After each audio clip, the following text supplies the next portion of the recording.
Hey, sports fans, it's Mo Carter. Every high school football team in the Tennessee Valley has a goal of hoisting up a blue map at this year's Super 7 in Birmingham. And in order to get there, you have to do work in the off-season. This summer, the Fox 54 sports team chatted with a number of squads about their upcoming season. And you can check out some of your favorite teams right now on another edition of the First Down Friday Night Preview Series.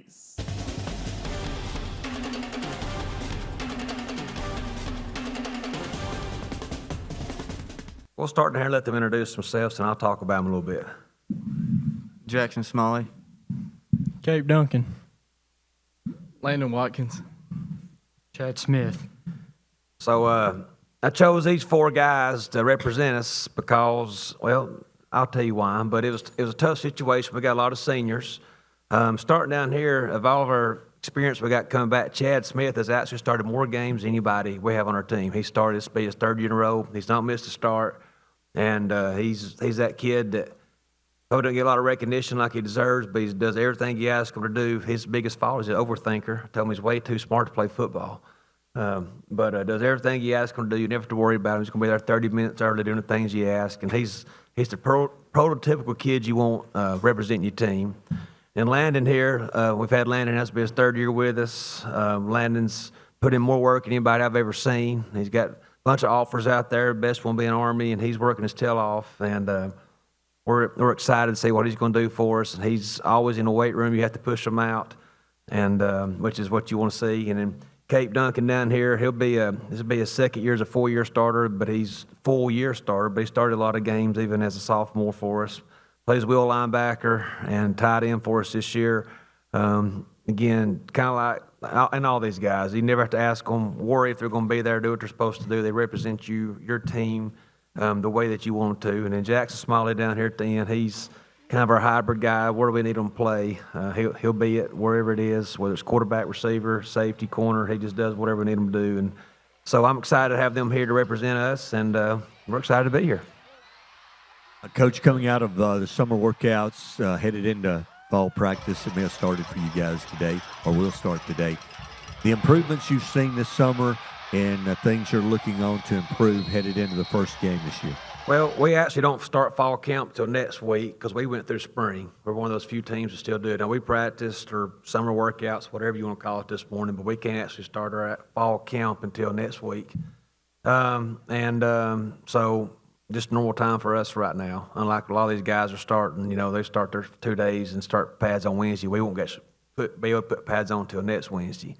Things we worked on this summer, the biggest question we had was figuring out who our quarterback was going to be. Cutter Mays will be a sophomore. He won the job. And that's what we wanted. That's what I wanted. Jackson down here, he was another one, but I wanted Cutter to be the guy, to have him for 3 years. But he had to win the job, and he did. So that was been our biggest, by far, question we answered. We got a lot of experience coming back. There's no hiding from it. We've had a lot of guys that started a lot of games.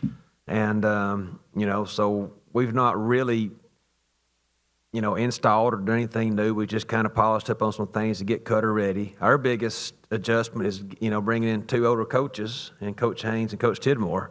And I've got more experience on coaching staff than anybody probably won through 7A, which is awesome. And so a lot of things this summer I've actually stepped back and let Coach Tidmore and Coach Haynes handle it, just because to me the only way to learn something is to do it. So they'll call me at night, and I've had to get on to both of them. Like, y'all were excited in a 16-year-old coach. I was like, y'all have never done this before. It's been fun to see. They have rejuvenated energy. They're giddy, and I said, this is a marathon, not a sprint. Stop calling me at night at 9 o'clock and ask me questions on the stegum, but which is a good thing. And so, that's probably been our biggest adjustment as coaches, is bringing those 2 in. Losing Coach Pruitt, which we're proud for him, and wish him nothing but success. But it's not broke, so don't fix it. We're not doing anything new. It's just doing what we do and moving on. You talked about Coach Tidmore and Coach Haynes. Could you tell us how that came about? They were retired, and now you've got 2 great former head coaches on your staff. And I've got 4 former head coaches on the staff. That's pretty impressive, and it's awesome. And how it come about is there's not a lot of young coaches getting into football, and that's just the truth. We had a spot open with Coach Pruitt leaving, and but they're just not out there. And I mean, we're not hiding from it. I know there's a lot of expectations on us, and we accept them. And I wanted people that's going to help us win, now. And I needed people with experience up top to help me make adjustments, because it's different for me coming back down the field. That was a good thing for me in the spring, is I thought to myself, well, can I do this whole call play, be a head coach thing? And then we play Marion County, and we go down the field, score. I grab the iPad, think, all right, I'm going to watch the adjustments, let defense get out there. Well, defense plays one play and screws up, and I get mad, and I throw the iPad down. And I ain't looked at the iPad since. Like, I got to have somebody that I can trust to be up top to help me make adjustments. And, 2 half-timers can't make but so much money, and, I mean, it couldn't work out any better. And like I said, they both really do have just rejuvenated energy. You think they're 25 years old out there. So it's been good to see. Well, talking about that, Coach, naturally Coach Pruitt leaving, and really on your mind was not being a head coach again, but when he left, it become obvious. Are you kind of like a kid in a candy store, new blood, a little bit of renewed energy as being a head coach? Yes and no. I mean, as soon as, I knew about it with Luke when they called him. I was actually with him. And as soon as he did, I told him I knew what I was going to do if he decided to take it. And it was a no-brainer for me. Was it what I was wanting? No. I mean, I was perfectly fine, calling plays and going home, and I was very content. But, like I tell the kids, when adversity happens, you got to rise to it. And so here it was. I mean, it was a no-brainer. I wasn't going to let anybody else come in there and try to change up what we've been doing. So I went to Coach Darwin's office. I said, if you interview anybody, I'm quitting. And he didn't interview anybody. He said, you got the job. So there you go. And I guess that's probably too blunt, but that's just who I am, blunt guy. And, so like I said, there's been nothing to change. Coach Pruitt did a great job building a program from the ground up, and with our coaches there, Coach Kirby, Coach Arnold, Coach Williams, Coach Bill already being there. It's been as seamless as it could be. It really has been. Well, this will be for the players, knowing Coach Gilbert for a long time now, knowing what he does bring to the table. What does it mean for you guys when you have a head coach leave? You also lose some key players to graduation and to other things, Luke being one of them, which, by the way, I got to tour the locker room and see his face on his locker. That was pretty cool down there at JSU. But for you guys to not only be contributors yourselves, but also to realize, hey, as Coach just said, nothing has to change. We can still be who we are and still aspire for these same goals instead of rebuilding. What does that mean for you guys to have Coach Gilbert back and now taking over the program as your head coach? Remember, he's from 5 now, so don't tell too much. You can go ahead, man.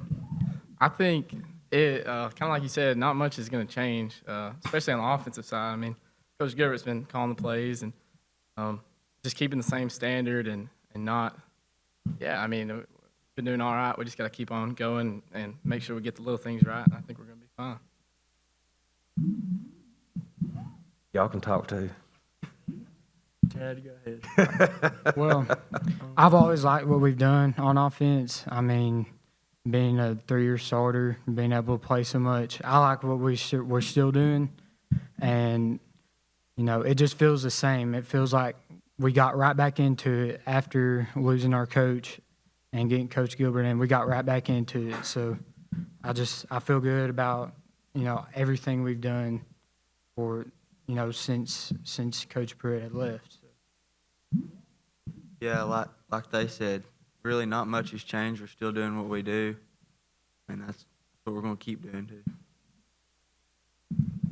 Pretty much what they touched on, but we're just glad to have Coach Gilbert, and I don't think Coach Pruitt leaving hurt the team much. And I think we're who we are, and we're going to be good. Well, Coach, you lost Luke Gilbert last year. No secret about that. He was kind of the center point of the offense, and I know you're proud for him, being dad, being at Jacksonville State. That's one of those things where it hurts to lose him because he was the kind of center point. But you're probably going to be a whole lot more multiple on offense. Teams are not really going to know where you're going to come from now. Well, it's, a lot of things hit on there. You're right. It was any coach in here, Coach Luke's come back here to tell you, any coach has been here today will tell you, good coaches do what's best for their team. We were a completely different team 2 years ago with Mason at quarterback and having these guys at receiver than we were last year. And we knew that. And we're going to be different this year. And, it's kind of, not harping on them, but it's been really cool because you got Coach Tidmore that wants to run the ball every play, and you got Coach Haynes that he would, if you run the ball, it's a sin to him, and I'm that guy that wants to be balanced. So it's been really fun offensively to, kind of marry us all together, and so yeah, we're going to be different. I mean, Cutter Mays is not Luke Gilbert, but I'm not going to try to make Cutter Mays Luke Gilbert. But what we do have is athletes across the field that we can spread it out to, be multiple. Getting Jet back and healthy at a running back would be really, even though we lose Legion, which all-time yard, most yards gained in the history of the school, which is, he don't even get talked about near enough, which is crazy. And but you follow him up with Jet, who probably been a running back for just about any other school around, so we feel good about that. And we will be multiple, balanced. That's the plan. That's the goal. And that's offensively speaking is where Coach Haynes and Coach Tidmore's help, kind of bringing new ideas and stuff, new creativity, just to jazz up a little bit what we've been doing. And then you go to defense side of the ball. Coach Kirby's been head coach, and he knows as much football as anybody around. Been a lot of great staffs, and him and Coach Arnold, and I just kind of help. It's been fun for me to get a part of the defensive side a little bit, have a little bit of say so in there, just because I know I look at things differently, and I look at things how to attack it and stuff. So I think it's been a good marriage on both sides of the ball. That goes. This question is for the players. Guys, expectation level has been raised really high since you guys have been playing football. I presume all four of your seniors headed into your senior season. Talk about the expectations for this year's team. 2 years ago, or 2 of the last 3 years in the semifinals, and last year, I believe, in the quarterfinals. Do you think this team can take that next step?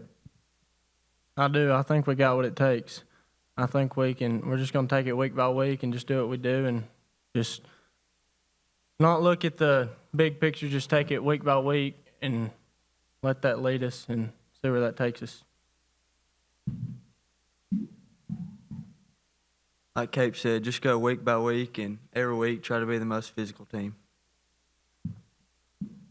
I think, like you said, it's kind of an expectation to be really good, and I think we have so many good players returning in a big senior class. I really expect us to go all the way with it, and yeah, I'm blessed to be here for a couple great years. I never really got to be on a bad team here, so just got to keep doing that and keep winning. Like what they said, I feel like we can take that next step.